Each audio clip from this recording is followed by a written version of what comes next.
Satu perkara yang saya rasa tertarik, kita hanya ajar Quran, tapi secara automatik berkah mukjizat Quran tu dia mendidik akhlak sehari.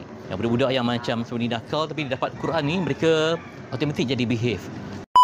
Saya ni mudah terkena sindrom hati tertinggal ya.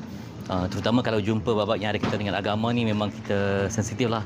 Rasa macam kagumnya orang yang berjuang di sini, macam Nadia Al-Quran ya, sanggup mereka ni membina satu benda yang sangat penting kepada masyarakat ya.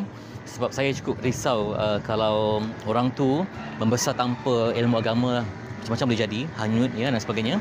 Tapi mujurlah ada tempat yang formal, tempat yang bertapak ni memang beri manfaat yang sangat luas lah. Ada guru-guru yang bertauliah, yang dijaga kualiti, dan budak-budak pun boleh dapat mengaji. Saya tengok satu perkara yang saya rasa tertarik, kita hanya ajar Quran, tapi secara automatik berkah mukjizat Quran tu dia mendidik akhlak sehari. Yang budak-budak yang macam sebenarnya nakal tapi dia dapat Quran ni, mereka automatik jadi behave. Itulah rahmat yang dibawa oleh Quran, dan semoga ada rezeki untuk pihak Nadia Al-Quran untuk kembangkan lagi ya, diberi amanah dan kepercayaan untuk mentadbir tempat ini. Dan kalau boleh kita nak pandaikan semula, bukan hanya budak-budak tapi juga orang dewasa pun yang buta huruf dapat kita pandaikan untuk membaca Al-Quran, insya-Allah.